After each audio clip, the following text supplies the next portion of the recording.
குழந்தைகளே, நான் இன்றைக்கி என்ன கதை சொல்ல போகிறேன் உங்களுக்கு தெரியுமா? ஒரு நாயை பற்றின கதை. ஒரு ஊரில் ஒரு நாய் இருந்துதான். அந்த நாய் என்ன பண்ணித்தான், ஒரு பிரிட்ஜுன்னா தெரியுமில்ல உங்களுக்கு, பாலம். அந்த பாலத்து மேலே போயின்ட்டு இருந்துதான். அது வாயில் ஒரு இறைச்சி துண்டு வச்சுட்டு இருந்துதான். அந்த பிரிட்ஜுக்கு கீழே ஒரு சிற்று ஓடை இருந்துதான். ஓடைனா நிறைய தண்ணி இருக்கும். தண்ணி மாட்டுக்கு சலசலான்னு போயிட்டு இருந்துதான்.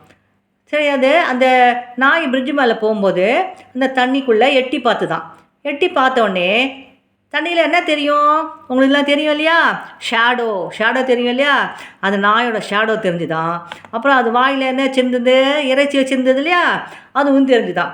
ஆஹா, இன்னொரு நாய் இருக்குது, அது வாயில் இன்னொரு இறைச்சி இருக்குது, நம்ம எப்படியாவது அந்த இறைச்சியை நம்ம எப்படியாவது எடுத்துட்டுணும் அப்படின்னு சொல்லிட்டு ரொம்ப ஆசையாக என்ன பண்ணித்தான், எட்டி பார்த்தோன்னே அது வாயில் எச்ச ஊறிட்டு அந்த ஓடையில் இருக்கிற நீரில் போயிட்டு டமால்னு குதிச்சுதான் அந்த இறைச்சி துண்டு எடுத்துக்கணுன்ட்டு.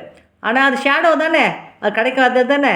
அதனால் என்னாச்சு, குதிச்ச வேகத்தில் அதோட வாயில் இருந்த இறைச்சி துண்டும் அப்படியே தண்ணியில் போயிட்டான். ரொம்ப ஏமாந்து போயிட்டான். அது இதுலேருந்து நமக்கு என்ன தெரியுது? மற்றவர் பொருள்களுக்கு நம்ம ஆசைப்படக்கூடாது. பேராசை பெருநஷ்டம். மற்றவர் பொருள்களை அபகரிக்க நினைக்கக்கூடாது. சரியா? நான் சொல்கிற கதை உங்களுக்கு பிடிச்சிருக்கா? அப்படின்னா என்ன போடணும் நீங்கள்? தம்ஸ் அப். நீங்கள் சொல்கிறது எனக்கு கேட்குறது. தேங்க்யூ கீதா முரளி. பாய்.